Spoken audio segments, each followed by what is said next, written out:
Halo, selamat datang di channel Sisi Buta.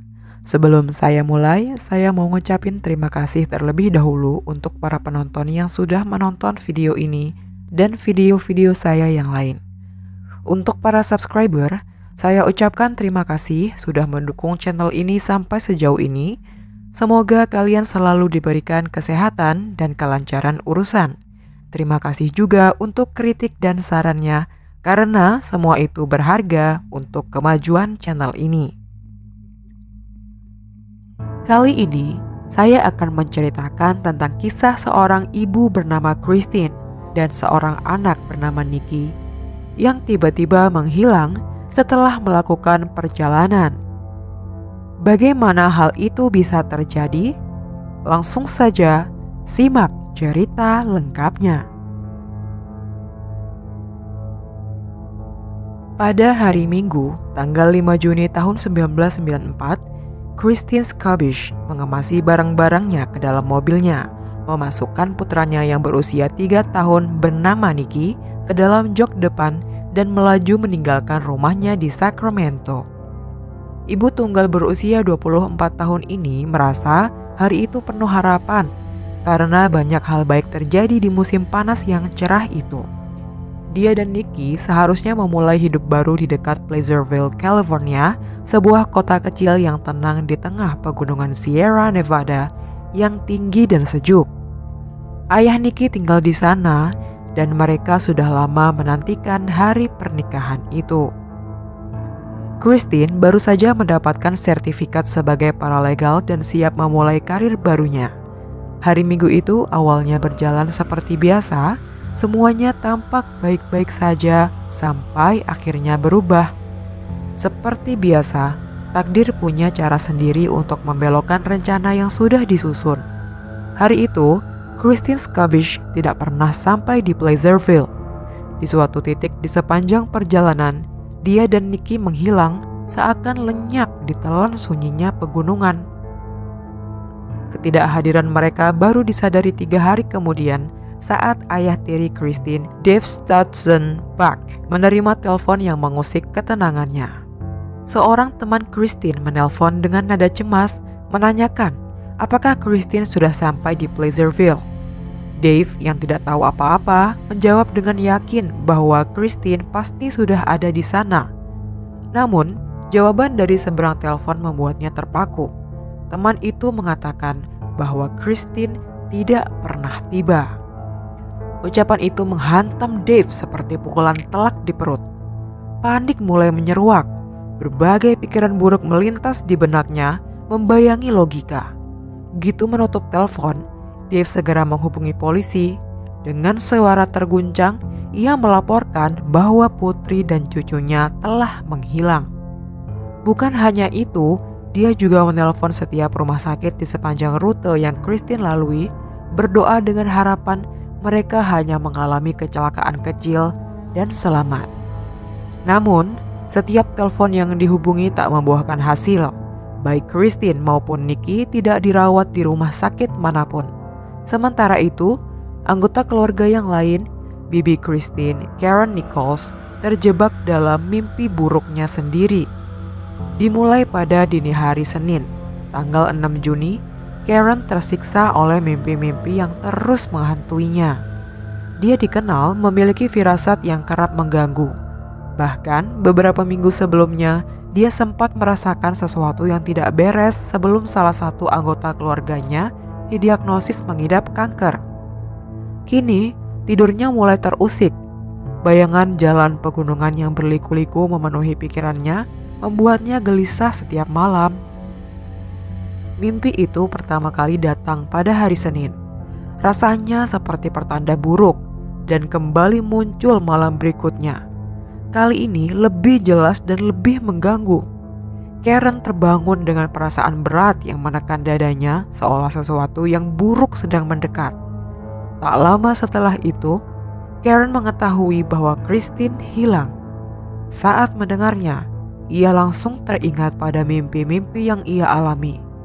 Ternyata itu bukan hanya mimpi biasa. Mimpi-mimpi itu terasa seperti peringatan seolah ada hubungannya dengan hilangnya keponakannya dan anak laki-laki itu. Ia mulai merasa bahwa ada sesuatu yang tidak beres, seakan-akan alam ingin memberitahunya sesuatu yang tidak bisa dijelaskan. Tapi dari semua mimpi itu, mimpi yang datang di malam ketiga adalah yang paling mengganggu. Mimpi itu muncul di dini hari Rabu tanggal 8 Juni. Mimpi itu sangat jelas dan membuat Karen merasa tidak tenang. Dalam mimpinya, ia berada di sebuah rumah di tengah hutan. Ia berdiri di dekat jendela besar, melihat keluar ke arah pepohonan. Angin bertiup kencang dan semakin lama semakin kuat, seperti akan berubah menjadi badai. Karen dapat mendengar kaca pecah dan suara logam saling berbenturan. Dia bisa melihat percikan api. Kemudian di antara pepohonan yang terhempas dengan keras, Nikki muncul berdiri di tengah-tengah halaman. Angin mengacak-acak kaca dan logam berputar-putar di sekitar balita itu. Di batas penglihatannya, Karen melihat Christine mencoba meraih putranya namun tertahan oleh angin kencang. Dia ingin menolong tetapi tidak dapat menemukan sepatu ketsnya. Melangkah keluar dengan kaki telanjang dengan semua kaca dan logam di tanah bukanlah ide yang bagus. Lalu tiba-tiba dia melihat sepatunya. Sambil menariknya, ia membuka pintu. Pada saat itu, angin berhenti. Dalam mimpinya, Karen melihat Christine memeluk Nikki lalu berlari ke arahnya. Christine tampak seperti sedang ketakutan atau linglung dan menatap langsung ke arah Karen dengan tatapan kosong. Karen bertanya, apakah dia baik-baik saja? Christine hanya menjawab singkat, tidak. Saat Karen mengulang pertanyaannya, jawabannya tetap sama, tidak. Karen terbangun dengan keringat dingin. Dia tidak tahu pasti apa arti mimpi itu, tapi perasaannya jelas. Ada sesuatu yang buruk. Perasaan itu begitu kuat dan sulit diabaikan. Keesokan harinya, Karen mengumpulkan keluarganya untuk mulai mencari Christine. Pihak sheriff sudah mengirim petugas untuk menyusuri Highway 50, jalur yang seharusnya dilalui Christine. Namun keluarga tak tinggal diam. Mereka ikut menyusuri rute itu dengan mobil, membagikan selebaran, dan menanyai para pengemudi dan penumpang yang mereka temui. Pencarian itu menjadi semakin mendesak setelah Karen memberitahu mereka isi mimpinya. Ia yakin bahwa Christine sudah meninggal, tapi Nikki masih hidup. Jika itu benar, berarti anak laki-laki berusia 3 tahun itu telah sendirian di hutan selama 3 hari. Mencari mereka kini menjadi perlombaan melawan waktu antara hidup dan mati. Mudah dimengerti mengapa Karen Nichols bisa mengalami mimpi-mimpi aneh itu. Ia dan Christine sangat dekat. Kedekatan mereka begitu erat hingga Karen sering menyebut Christine sebagai saudara perempuannya sendiri, meski sebenarnya mereka adalah bibi dan keponakan. Yang sulit dijelaskan justru adalah pengalaman seorang wanita bernama Deborah Hoyt. Deborah sama sekali tidak mengenal Christine Skabish. Mereka belum pernah bertemu, tidak ada hubungan apapun. Namun pada dini hari Sabtu, tanggal 11 Juni, Deborah terbangun dengan dorongan kuat untuk pergi ke Danau Tahoe. Tak ada alasan logis, apalagi saat itu masih sangat pagi, waktu yang jelas-jelas tak wajar untuk bepergian. Tapi dorongan itu begitu kuat hingga Deborah merasa tak mampu mengabaikannya. Akhirnya, dia membangunkan suaminya dan mengatakan bahwa mereka harus pergi segera. Sulit membayangkan apa yang dipikirkan sang suami saat mendengar permintaan aneh itu. Kemungkinan besar ia mengira istrinya sedang banyak pikiran. Tapi entah bagaimana, bujukan Deborah cukup kuat. Suaminya pun akhirnya bangun, membasuh wajah dan mulai berpakaian. Beberapa saat kemudian, Deborah dan suaminya menyusuri Highway 50. Saat melewati area yang dikenal sebagai Bullion Bend, Deborah melihat sesuatu di pinggir jalan. Ia melihat seorang wanita. Wanita itu terbaring di sisi jalan yang landai, miring ke satu sisi dengan keadaan tak mengenakan sehelai kain pun. Awalnya, Deborah mengira matanya hanya berkhayal, lalu dia berpikir itu mungkin manekin. Tapi ketika mereka semakin dekat, dia bisa melihat dengan jelas itu sosok seorang wanita. Entah masih hidup atau tidak, tapi itu benar-benar mayat. Deborah spontan meminta suaminya berhenti, tetapi suaminya menolak. Ia khawatir itu jebakan. Bisa saja itu adalah sebuah jebakan agar mereka berhenti, lalu menculik mereka atau sesuatu yang lebih buruk. Akhirnya, mereka memutuskan melanjutkan perjalanan ke pom bensin terdekat. Di sana mereka berhenti dan menelpon 911. Mereka menunggu polisi datang, lalu menunjukkan lokasi tempat mereka melihat wanita itu. Namun, saat petugas tiba dan menyusuri titik yang dimaksud, sosok wanita itu sudah tidak ada, hilang begitu saja ke dalam gelapnya malam. Mungkin dugaan sang suami benar, mungkin itu memang jebakan. Jika iya, mereka telah berhasil menghindari bahaya yang serius. Namun ternyata Deborah bukan satu-satunya yang melihat wanita itu malam itu. Beberapa pengendara lain juga melaporkan hal yang sama. Telepon ke kantor polisi mulai berdatangan. Yang menarik, semua deskripsi yang diberikan para saksi sangat mirip, yaitu seorang wanita muda berusia sekitar 20-an dengan rambut hitam sebahu. Polisi segera menyadari bahwa deskripsi wanita yang dilihat para saksi sangat cocok dengan Christine Skabish yang sedang dicari. Rambut hitam sebahu, usia sekitar 20-an, terlalu tepat untuk dianggap kebetulan. Dengan laporan penampakan yang terus berdatangan, mereka mengubah fokus pencarian, menyisir hutan di sekitar Bullion Bend. Tak butuh waktu lama sampai mereka menemukan mobil Christine. Kendaraan itu dalam kondisi ringsek, keluar dari jalan, meluncur ke bawah tanggul, lalu menghantam pohon. Penyelidik memperkirakan Christine tertidur di belakang kemudi hingga kehilangan kendali. Tabrakan keras di sisi mobil menghancurkan bagian pengemudi dan merenggut nyawanya seketika. Namun, di tengah tragedi itu, sebuah keajaiban terjadi.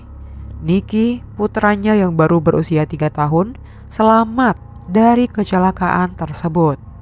Tanpa cedera serius, anak itu bertahan hidup selama 5 hari di padang liar, tepat di samping jasad ibunya. Ia tak makan, tak minum, dan bahkan tidak berpakaian. Kulitnya dipenuhi luka akibat iritasi dari racun tanaman pohon ek, tanda bahwa dia sempat keluar dari mobil. Nicky menceritakan pada petugas bahwa dia mencoba berjalan ke jalan raya untuk mencari pertolongan, tapi setelah tak menemukan siapapun, dia kembali ke mobil yang rusak. Yang paling mencengangkan, anak itu bertahan 5 malam di alam terbuka tanpa selimut, tanpa perlindungan. Suhu di pegunungan sangat dingin saat malam, bahkan di musim panas. Bertahun-tahun kemudian, Nick mengenang 5 hari yang mengerikan itu. Ia mengaku tak menyadari bahwa ibunya telah meninggal.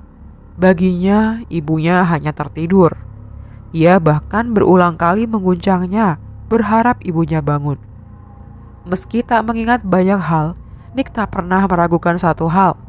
Dia percaya ada malaikat pelindung yang menjaganya. Menurutnya, itu adalah roh ibunya sendiri.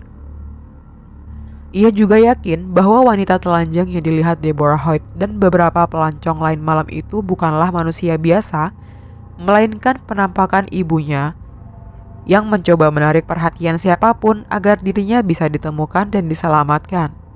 Bahkan, bagi mereka yang skeptis terhadap hal-hal berbau paranormal, sulit untuk sepenuhnya menolak penjelasan Nick mengenai kejadian tersebut, terutama jika mempertimbangkan berbagai elemen lain yang menyertainya. Jelas bahwa wanita telanjang yang dilihat di pinggir jalan bukanlah sosok fisik. Polisi melakukan pencarian menyeluruh di area tersebut, namun tidak menemukan siapapun di lokasi itu. Meski begitu, beberapa saksi mata tetap bersikukuh bahwa mereka melihatnya berbaring di sisi jalan, persis di tempat mobil Christine keluar dari jalur. Kemudian ada kejadian aneh yang dialami Deborah Hoyt. Pada malam itu, suatu kekuatan tak terlihat membangunkannya dengan dorongan yang begitu kuat hingga ia merasa harus segera pergi ke Danau Tahoe.